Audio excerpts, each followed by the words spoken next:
Shalom, shalom. Olha os mistérios do nosso Senhor nessa passagem aqui de Jeremias 27, 2. Assim me disse o Senhor: fazer correias e cacins e põe nos pescoços. E envia outros ao rei de Edom, ao rei de Moabe, ao rei dos filhos de Amon e ao rei de Tiro e ao rei de Sidom, por intermédio dos mensageiros que enviaram a Jerusalém, ter com Zedequias, rei de Judá, dar-lhes que digam aos seus senhores: assim diz o Senhor dos exércitos, o Deus de Israel: assim direis a vossos senhores: eu fiz a terra, o homem, os animais que estão sobre a face da terra, com meu grande poder e com meu braço estendido, e o dou àquele a quem será que for justo. Agora eu entregarei todas estas terras ao poder de Nabucodonosor, rei da Babilônia, meu servo. Olha como Deus chamou Nabucodonosor, meu servo. Vamos prestar atenção. E também lhe dei os animais do campo para que o sirvam. Todas as nações servirão a ele, e a seu filho e ao filho de seu filho, até que também chegue a vez de sua própria terra, quando muitas nações e grandes reis fizerem seu escravo.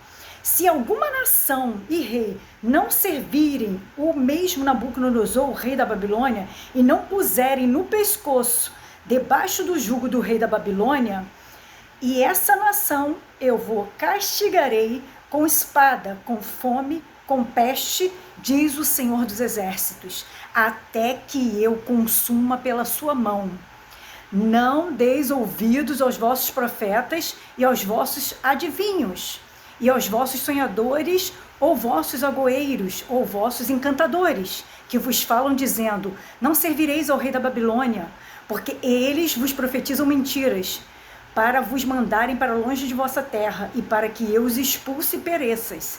Mas a nação que se submeter no pescoço o jugo do rei da Babilônia e o servir, eu deixarei na terra, diz o Senhor, e lavrarei e habitará nela.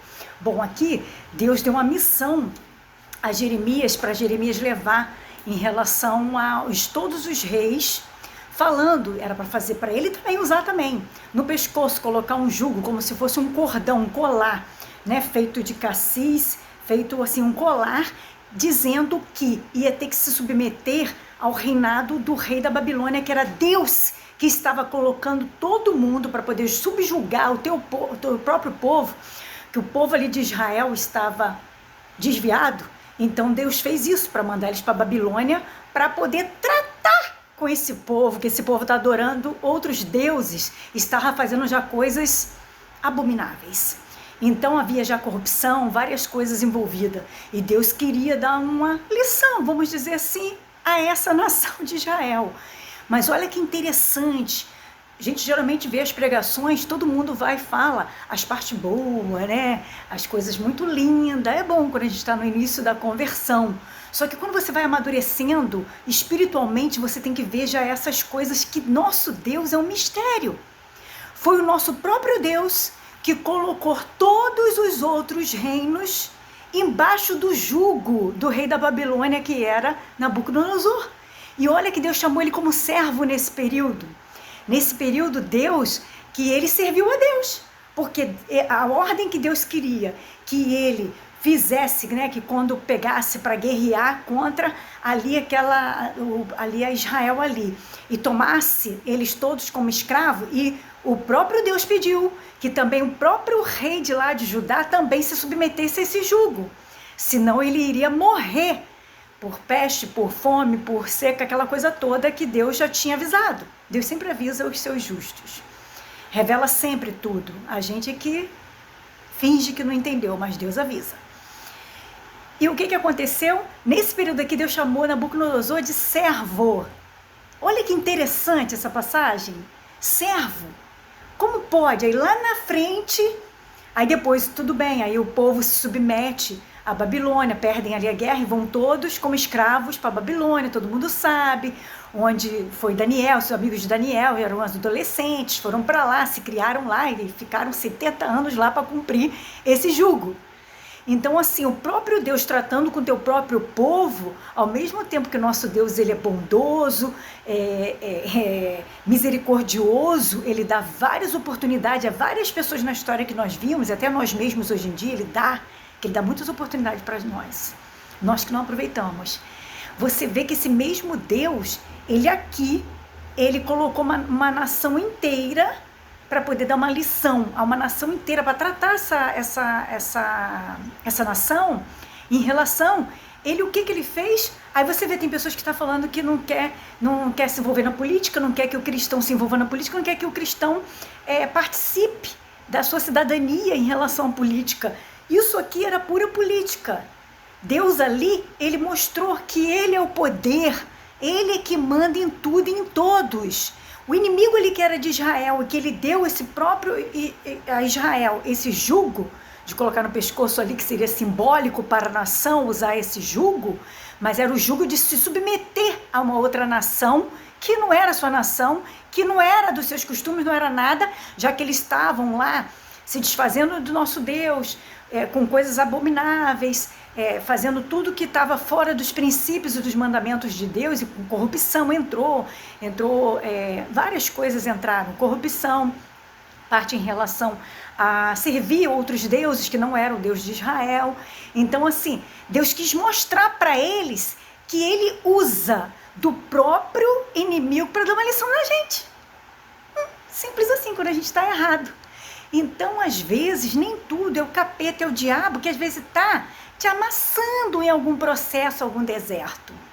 Você vê que aqui, o próprio Deus, ele entrou na política, submeteu vários reinados a um só governo de um cara que não era legal, que era o Nabucodonosor. Todo mundo viu. Deus deu tanta ali para ele, ali um cartaz para ele não soube também usar isso também. Lá na frente você vê o que ele fez com os filhos de Deus, né? Com os servos de Deus, né? Botou uns na fornalha, botou Daniel lá para os leões comer. Então, assim, e ele vendo tudo que Deus estava fazendo, que Deus é que entregou o povo dele na mão dele. Foi Deus, o próprio Deus. Mas ele ainda não estava entendendo ainda. E o poder subiu tanta cabeça de Nabucodonosor, que chegou uma hora que Deus falou assim: pera lá, vai com calma. O próprio Deus deu um sonho a ele, falando para ele, pera lá, que senão ele ia comer capim. E ele não entendeu, tanto que ele fez estátua para ele, para todo mundo glorificar ele, adorar ele. Ele fez estátua, aí ele já tô se sentindo o rei, o todo-poderoso. O que Deus fez? Abateu ele, fez ele durante um bom tempo sair do palácio. Ele ficou tipo em currais, comendo capim. Foi o nosso próprio Deus, também dando uma lição a Nabucodonosor. Então, olha o mistério do nosso Deus. Nós temos que entender que a gente se desobedeceu os princípios e os mandamentos, Deus rapidinho vai fazer com que a gente volte. Não adianta correr. É igual eu vejo um monte de gente correndo de Jesus, correndo do nosso Deus. Chega uma hora, Deus abate de alguma forma. Aí Deus vem, atrás. Não vai vir por bem? Então vamos vir pela dor. Vamos vir. Mas rapidinho Deus dá um jeitinho de a gente se enquadrar e entender que Ele é o Criador. Ele é o dono de tudo, de todos. Ele manda no inferno, Ele manda no diabo pro diabo. Você lembra quando o diabo falou com Jó, que queria tocar em Jó, que foi pedir lá, também o Senhor cerca ele com muralhas de fogo, ele não sei o que, por isso que ele é temente a você, por isso que ele é fiel a você, ele tem tudo isso, aquilo. O que Deus pediu? Que poupasse a alma de Jó, né? A vida de Jó, a alma de Jó, mas que pudesse arrancar de tudo, que era para aprovar o servo Jó. E você viu que Deus deixou o próprio diabo tocar, ele que permitiu, tirou os anjos dele de prontidão, que os justos sempre têm um anjo que Deus coloca acampado ao lado dele para guardar, porque um justo que tem o propósito de Deus dentro dele, Deus coloca um anjo do lado dele ali, guardando ele, protegendo ele o tempo inteiro. Basta você estar embaixo da obediência de Deus, embaixo dos princípios, embaixo da obediência aos mandamentos dele. E se submeter a ele, que ele é o Rei eterno de hoje, amanhã e para todo sempre, amém? Olha os mistérios do nosso Deus. Olha os mistérios, aqui essa passagem de Jeremias 27 é para a gente analisar o próprio Deus que mandou o povo dele para a Babilônia para dar um trato no povo. Para o povo, cair a ficha de que eles tinham um Deus todo-poderoso. Por que parar de servir a um Deus tão grandioso desse, tão cheio de poder e autoridade nessa terra? Então não liga que às vezes entra um governo ruim, sai outro governo ruim, que Deus está permitindo, nos tratando através disso também. Porque tudo está embaixo do controle dele. Nada perde o controle de Deus. Nem guerra aqui, acolá, nada. Tudo é embaixo da ordem dele, que ele permite. Amém?